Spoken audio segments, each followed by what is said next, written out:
London থেকে এশিয়ার একটি দেশের উদ্দেশ্যে যাত্রা করার পথে সংযুক্ত আরব আমিরাতের দুবাই আন্তর্জাতিক বিমানবন্দরে গ্রেফতার হয়েছেন পুলিশের সাবেক আইজিপি বেনজির আহমেদ।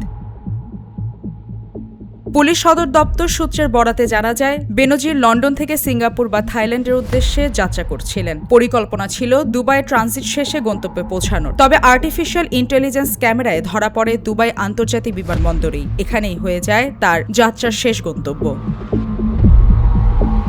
বিমানবন্দরে কৃত্রিম বুদ্ধিমত্তা ভিত্তিক ক্যামেরা তার মুখমণ্ডল স্ক্যান করে। স্ক্যানের তথ্য আন্তর্জাতিক অপরাধীদের তথ্য ভাণ্ডারের সঙ্গে মিলিয়ে দেখা হলে বেনজির আহমেদের নামে থাকা ইন্টারপোল সতর্কতার সংকেত সামনে আসে। এরপর দুবাই পুলিশের ইন্টারপোল সমন্বয় শাখা বিষয়টি যাচাই করে এবং কিছু সময়ের মধ্যেই তাকে আটক করে। পরে আনুষ্ঠানিকভাবে গ্রেফতার দেখানো হয়।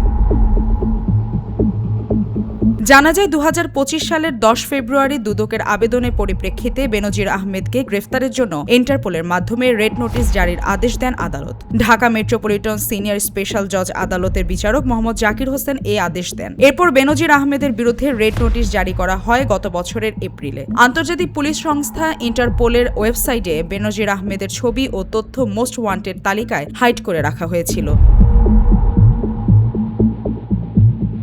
বেনজিরের গ্রেফতারের বিষয়টি নিয়ে এখনও পর্যন্ত দুবাই পুলিশ, ইন্টারপোল বা বাংলাদেশের সংশ্লিষ্ট কর্তৃপক্ষের পক্ষ থেকে আনুষ্ঠানিক কোনো বিবৃতি প্রকাশ করা হয়নি। তবে স্বরাষ্ট্রমন্ত্রী সালাউদ্দিন আহমেদ রোববার বিকেলে সংসদ অধিবেশনের শুরুতে ৩০০ বিধিতে দেয়া বক্তব্যে সাবেক আইজিপি বেনজির আহমেদকে গ্রেফতারের বিষয়টি অবগত করেন। দুর্নীতি মামলায় অভিযুক্ত বেনজির আহমেদকে সংযুক্ত আরব আমিরাত পুলিশ কর্তৃক গ্রেফতার করা হয়েছে। তিনি বলেন, শুক্রবার সংযুক্ত আরব আমিরাতে স্বরাষ্ট্র মন্ত্রণালয়ের directorate general of federal criminal police ও national central bureau NCB Abu Dhabi থেকে পাঠানো একটি ইমেইলের মাধ্যমে বাংলাদেশ সরকারকে এই গ্রেফতারের বিষয়টি আনুষ্ঠানিকভাবে জানানো হয়েছে। বেনজির আহমেদ বর্তমানে সেখানে পুলিশি হেফাজতে আটক আছেন।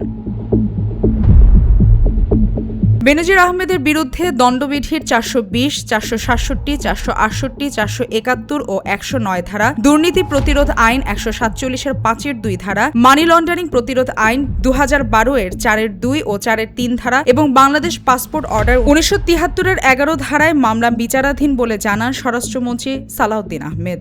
এনসিবি আবুধাবি জানিয়েছে যে UAE federal law number 39 of 2006 অনুযায়ী গ্রেফতারের তারিখ হতে ৩০ দিনের মধ্যে কূটনৈতিক চ্যানেলের মাধ্যমে আনুষ্ঠানিক এক্সট্রাডিশন রিকোয়েস্ট প্রেরণ করতে হবে।